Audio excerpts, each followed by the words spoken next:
नमस्कार, के न्यूज के खास शो स्पेशल रिपोर्ट में आपका स्वागत है और मैं हूं आपके साथ मनोज मानस। आज हम आपके लिए लाए हैं कुछ खास खबरें, यानी प्रयागराज महाकुंभ की दिव्यता को फोकस करती रिपोर्ट। वहीं आप देखेंगे पड़ोसी देश नेपाल में राजशाही को लेकर मचे घमासान की और चलते चलते देखिए ब्रज में होली की धूम। तो चलिए अब चलते हैं खबरों के विस्तार में।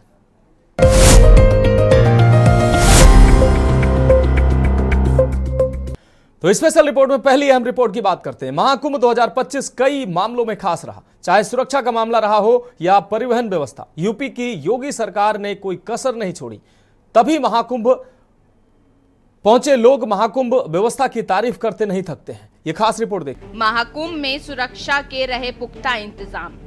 करीब 47,000 पुलिसकर्मी, 14,000 होमगार्ड तैनात किए गए। 2,750 AI बेस सीसीटीवी व 80 VAMD टीवी स्क्रीन लगाए गए। 3 जल पुलिस स्टेशन व 18 कंट्रोल रूम से रही सुरक्षा चौकसी। 50 fire station, 20 fire post, 50 watch tower, 4,300 fire hydrate से हर हालात से निपटने की रही तैयारी। महाकुंभ में औसतम 1.5 करोड़ श्रद्धालु प्रतिदिन आते रहे और लाखों श्रद्धालु हर पल मेला क्षेत्र में मौजूद रहे। वहीं पवित्र स्नान पर्वों पर श्रद्धालुओं की भीड़ पुराने सारे रिकॉर्ड तोड़ती दिखी। इतनी बड़ी संख्या में लोगों की उपस्थिति से कई बार आपात स्थितियां बन जाती हैं, लेकिन महाकुंभ को सुरक्षित व्यवस्थित बनाने के लिए योगी सरकार कारगर साबित हुई। किसी भी तरह की अप्रिय घटना को रोकने और उससे निपटने के लिए पूरी तरह प्रशिक्षित और सक्षम फोर्स को तैनात किया गया। बता दें कि अग्निशमन वाहन, अग्निशमन केंद्र और 2000 से अधिक प्रशिक्षित कर्मियों ने महाकुंभ को सुरक्षित बनाया। व्यवस्था के कारण पूरे महाकुंभ के दौरान आग लगने या डूबने से किसी की मृत्यु नहीं हुई। महाकुंभ के लिए अभूतपूर्व परिवहन व्यवस्था। बता दें कि महाकुंभ शुरू होने से पहले ही श्रद्धालुओं का जैसा रुझान आने लगा था, उससे प्रदेश सरकार को अपनी जिम्मेदारी का एहसास हुआ।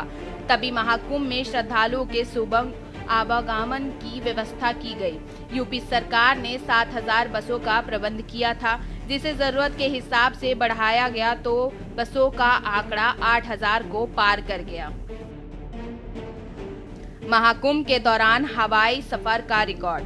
45 दिनों में 5,125 विमानों का आवागमन हुआ।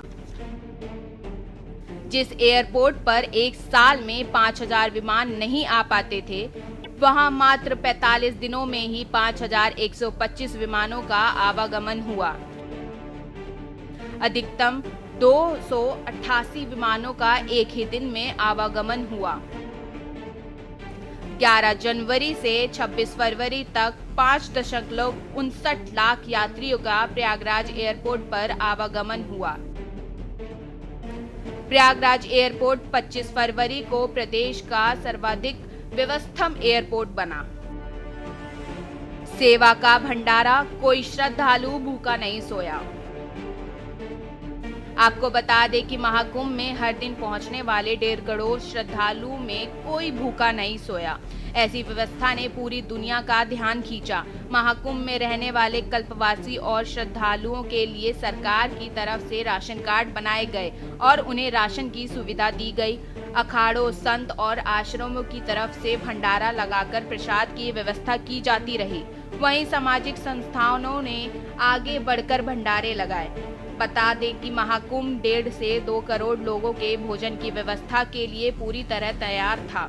एक ही श्रद्धालु भूखा नहीं सोए और उन्हें क्वालिटी फूड मिले, इसकी व्यवस्था की गई थी। ओम नमः शिवाय भंडारा अद्भुत मिसाल बन गया। यहाँ हर दिन 3 से 3.5 लाख लोगों को मुफ्त भोजन कराया जा रहा था। यह भंडारा 24 घंटे चलता रहा और रात को भी यहाँ से कोई भूखा नहीं लौटा। वहीं सरकार की तरफ से राशन परियोजना पर कुल 43 करोड़ से ज्यादा की धनराशि खर्च की गई।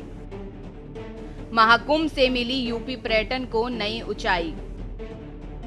आपको बता दें कि प्रधानमंत्री नरेंद्र मोदी के आध्यात्मिक पर्यटन का विजन महाकुंभ 2025 में साकार हो गया। उत्तर प्रदेश ने सिद्ध किया कि राज्य में आध्यात्मिक पर्यटन की जबरदस्त संभावनाएं मौजूद हैं। आध्यात्मिक पर्यटन कॉरिडोर विकसित करने में महाकुंभ की भूमिका विशेष रही। श्रद्धालुओं ने पलट प्रवाहन में उत्तर प्रदेश के विभिन्न धार्मिक स्थलों का रुख किया है, जिसमें 5 कॉरिडोर प्रमुख रूप से स्थापित हुए हैं। वहीं उत्तर प्रदेश में पंचतीर्थ का रास्ता खुल गया। विंध्याचल, अयोध्या, काशी से नैमिषारण्य तक धार्मिक कॉरिडोर बनने से यह और सुलभ और सुगम हो गया। अर्थव्यवस्था के लिए संजीवनी बना Mahakumbh. Confederation of all India traders की रिपोर्ट से तस्वीर साफ। करीब 3,25,000 करोड़ का व्यापार उत्पन्न किया। 6,000 से अधिक नाविकों और हजारों दुकानदार के लिए बड़ी संख्या में रोजगार के अवसर बने। आस्था और अर्थव्यवस्था से आयोजक ने व्यापारिक क्षेत्र में नया कीर्तिमान स्थापित किया। लगातार अयोध्या, वाराणसी, विंध्याचल, चित्रकूट और मथुरा जाने का क्रम जारी रहा। श्रद्धालुओं की संख्या में वृद्धि से स्थानीय अर्थव्यवस्था को मंजूरी मिली। हालांकि हम आपको बता दें कि महाकुंभ व्यापार नहीं है, इसलिए इसको मूल्यांकन हानि लाभ से नहीं किया जा सकता। लेकिन जिन लोगों ने महाकुंभ पर होने वाले खर्च पर सवाल उठाए, महाकुंभ से उन्हें भी ऐसा जवाब मिला कि बोलती बंद हो गई। हकीकत ये है कि सकल घरेलू उत्पाद की तीसरी तिमाही में महाकुंभ का असर अर्थव्यवस्था के जानकारों को साफ दिखाई दे रहा है। इससे वित्तीय वर्ष 2025 के लिए अनुमानित 6.5% की जीडीपी हासिल करने में मदद मिलेगी। वहीं एक शोध के अनुसार 2019 में कुंभ के प्रत्येक तीर्थ यात्री के औसतन 2,500 रुपए खर्च किए थे, जिससे 1 लाख करोड़ रुपए अर्थव्यवस्था में वापस आए।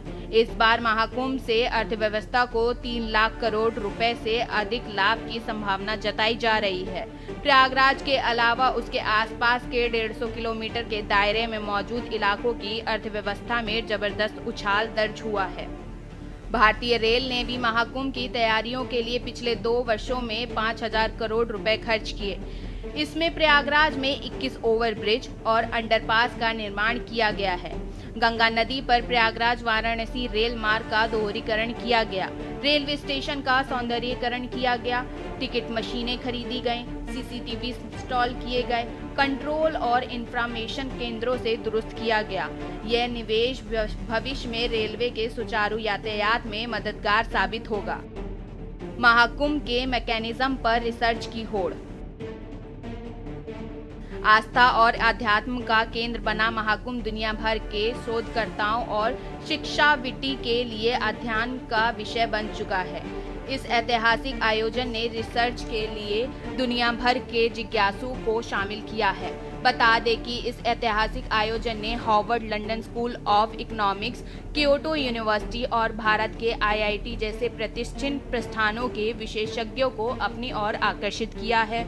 आपको बता दें कि महाकुंभ को दिव्य, भव्य, स्वच्छ व सुरक्षित बनाने के लिए विशाल पंडालों, बिजली संयंत्रों और के अलावा अनेक प्रकार के उपकरण और बड़ी मात्रा में लकड़ियों के सामान का उपयोग किया गया है। बता दें कि महाकुंभ मेला समापन पर बचे सामान को शिफ्ट करने के लिए सरकार के पास शेष प्रबंधन का खाका तैयार है। महाकुंभ को हर वक्त रोशन रखने वाली बिजली उपकरणों से प्रदेश के जिलों में जगमग करने का फैसला किया गया है। करीब 1/4 सामान प्रयागराज में रोका जाएगा और बाकी सामान यूपी के अलग अलग जिलों में जरूरत के अनुसार भेज दिया जाएगा। मीडिया कवरेज में छाया रहा महाकुंभ। पूरी दुनिया की मीडिया ने महाकुंभ को कवर किया और इसके बारे में अपनी राय दी। अमेरिका के द वॉल स्ट्रीट जर्नल ने लिखा कि यह एक ऐसा आयोजन था जहां अमेरिका की कुल आबादी से ज्यादा लोग जुटे। वहीं द न्यूयॉर्क टाइम्स ने महाकुंभ में आम श्रद्धालुओं के साथ पर्यटन नेता और हस्तियों के पहुंचने की चर्चा की। महाकुंभ में तकनीक के इस्तेमाल की वजह से इसके डिजिटलीकरण की प्रशंसा की गई, तो वहीं इसे डिजिटल महाकुंभ माना। स्पेशल डेस्क के न्यूज़ इंडिया।